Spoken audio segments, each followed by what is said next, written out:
Bonjour nos amis. Hier j'ai fait un live, mais malheureusement il était très long. Maintenant je vais remettre les points sur les i avec un petit résumé tout simplement ce qui s'est passé sur le live. Je vais recommencer par les composants électroniques, en bref. Alors j'ai dit, un composant électronique est un élément destiné à être assemblé avec d'autres afin de réaliser une ou plusieurs fonctions électroniques. Les composants forment de très nombreux types et catégories. Elles répondent à divers standards de l'industrie, aussi bien pour leurs caractéristiques électriques que pour leurs caractéristiques géométriques. Alors, leur union ou bien leur assemblage est préalablement défini par un schéma d'implantation. OK? Composants électroniques. Définition par exemple de ce que j'ai dit. Alors, parmi les composants électroniques, il y a ceux qui sont actifs et ceux qui sont passifs. Ceux qui sont actifs, on dit qu'un composant actif est un composant électronique qui permet d'augmenter la puissance d'un signal. Exemple de ces signaux, par exemple, la tension, courant, ou bien les deux, tension et courant. La puissance supplémentaire est récupérée au travers d'une alimentation. On peut citer en majorité des semi-conducteurs. On y classe, par exemple, transistors, circuits intégrés, circuits MOS, etc. Il existe généralement une connexion électrique interne entre deux bornes de composants où le courant et la tension sont de même signe. De point de vue orientation, de le même sens, sur le même schéma. C'est la convention générateur.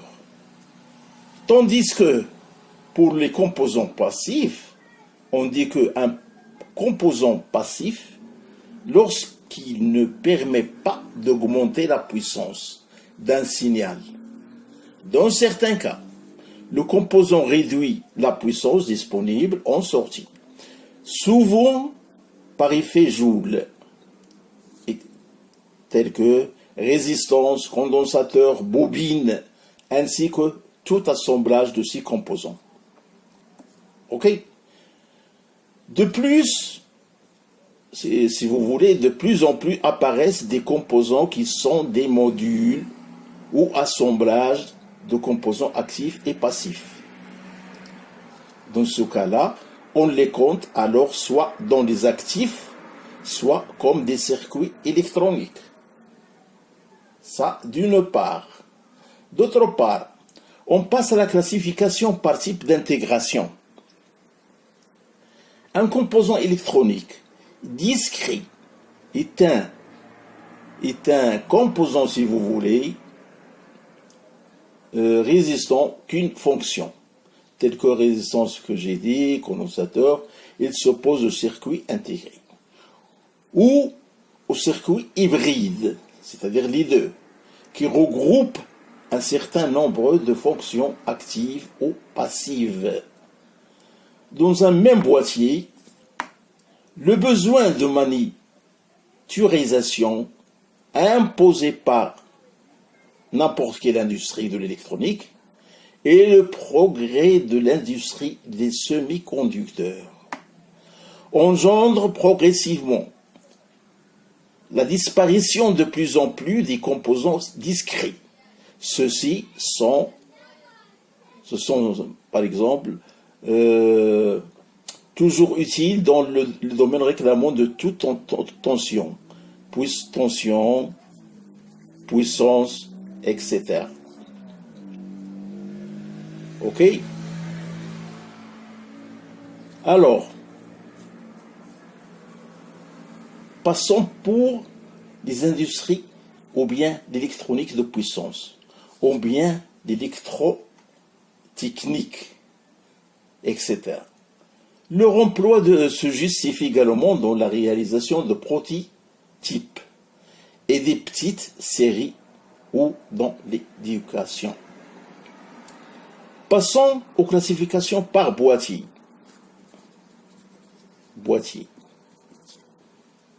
Parmi les composants à monter sur circuit imprimé, on distingue deux catégories principales.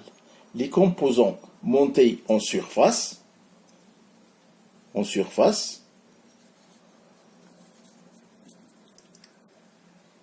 également appelés CMS ou bien SMD. Pour surface, mount drive, SMD. OK? Ou bien composants montés en surface, CMS. Les composants traversants ou traditionnels, la différence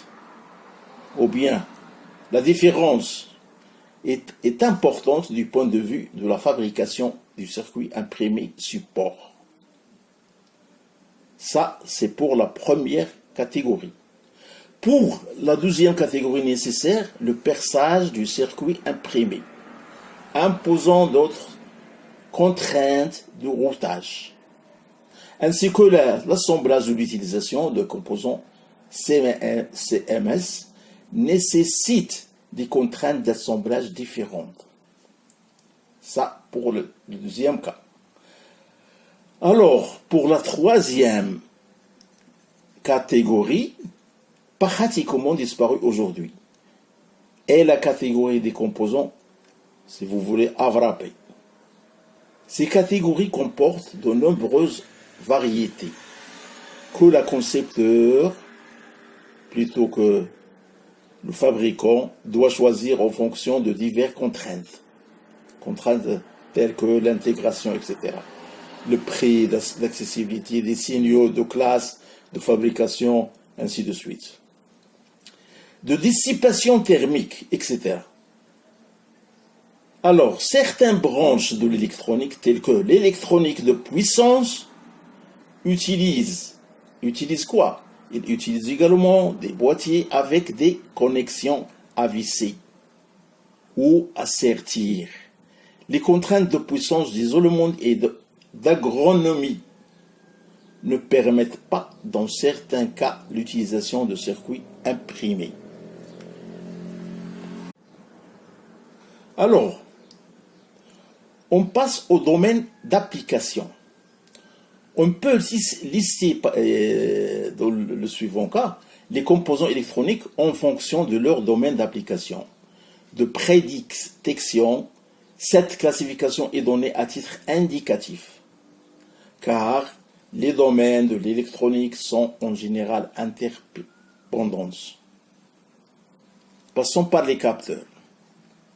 Premièrement, capteurs, tels que caméra, capteur de pression dans un fluide, capteur de champ magnétique, effet Hall, thermorésistance, etc. Électrotechnique, électronique de puissance. Alors, on entend toujours la ferrite. C'est comme le noyau qu'on a déjà discuté dans les bobines. Un noyau dans une bobine.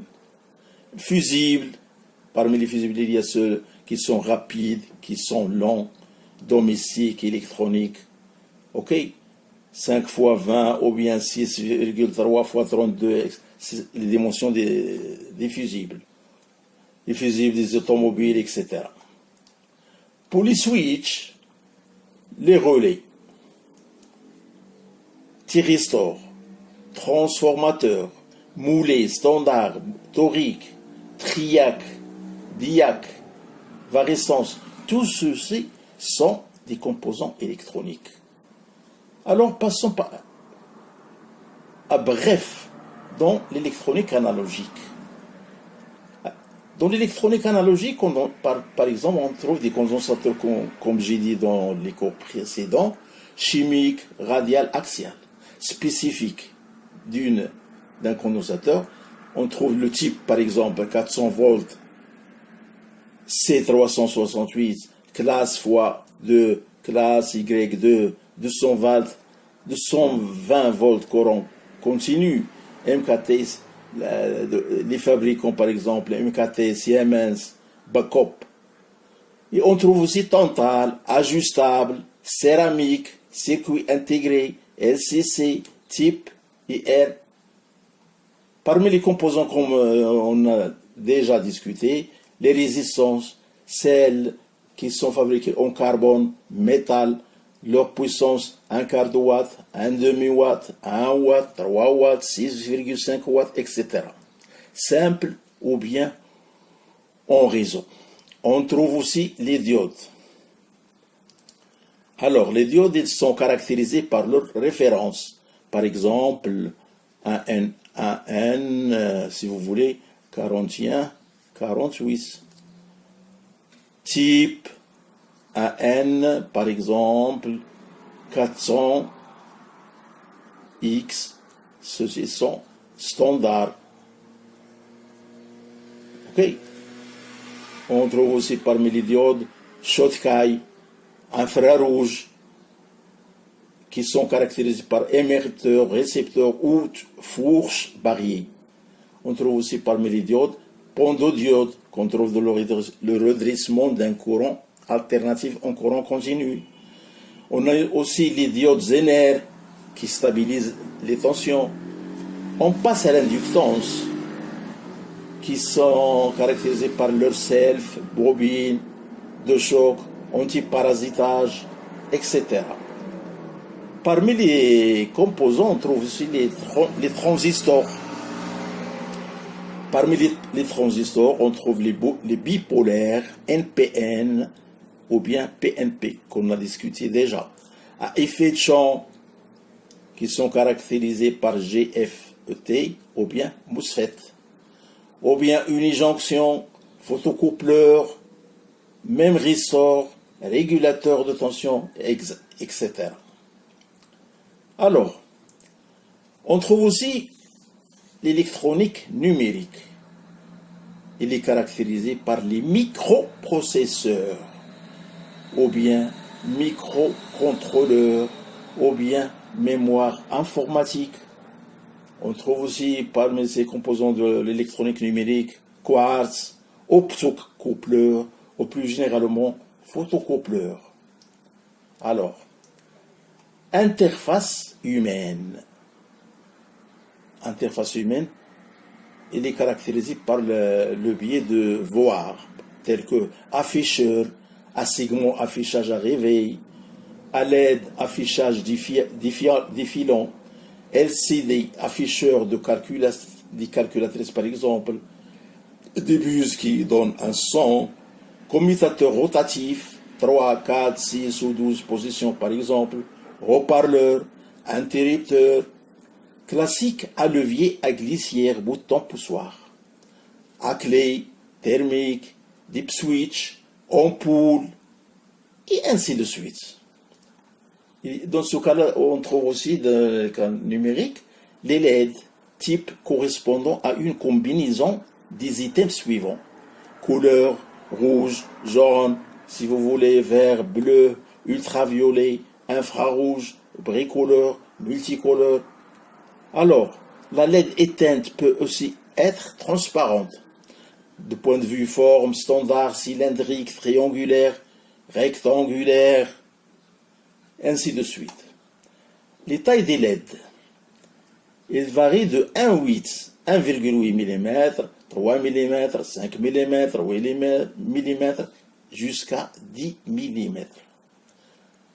Alors l'intensité que peut supporter une LED de départ 1 millicourant jusqu'à 10 000 microampères. Pour la tension, il se varie de 1,8 volts, 3 volts, 5 volts jusqu'à 12 volts. Autre base consommation, clignotante. Par exemple, bar graphe, potentiomètre. Parmi les potentiomètres, on trouve les mono, multitours, linéaires, logarithmiques, rotatifs, rectilignes, roue, codeuse. Alors, on passe à la définition, on trouve aussi la définition de la tension et de l'intensité dans le cadre d'un dipôle. OK? Considérons dans ce cas un dipôle D, dont on note A et B, les extrémités. Un dipôle A et B. OK? Un dipôle D. La tension V. À ses bords,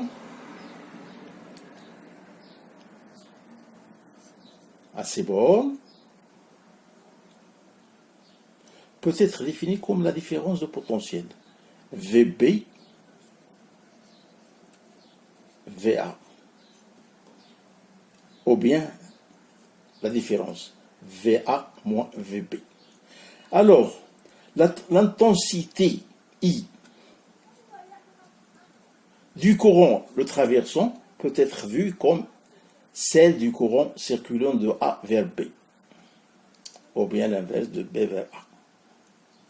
Par conséquent, il est nécessaire de définir ces deux grandeurs rigoureusement.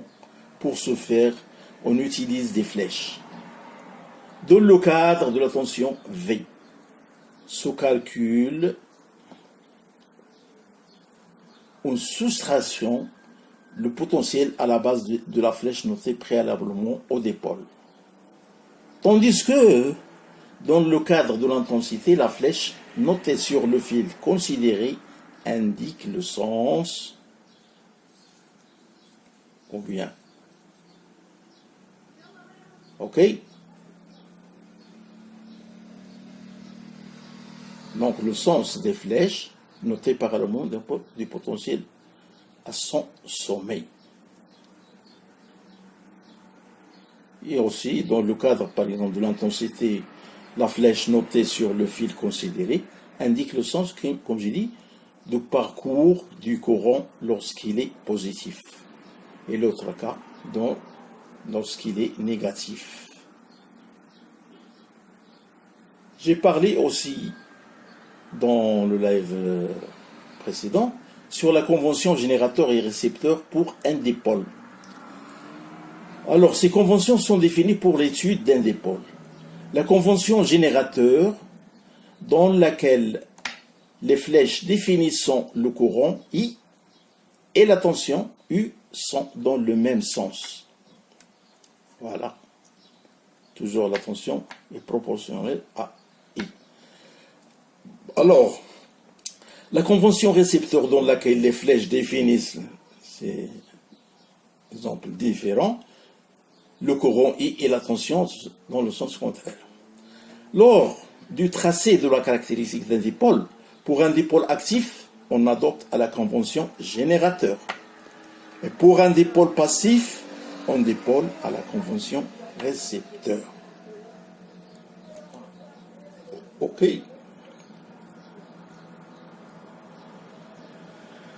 Alors j'ai parlé dans mon live sur ces différents points. J'ai parlé aussi sur les circuits électroniques, les circuits intégrés dédiés à des applications spécifiques, déchets d'équipements électriques et électroniques. Voilà en général ce qui s'est passé dans le live. Donc je mets fin à plutôt à ce résumé et à bientôt mes chers amis.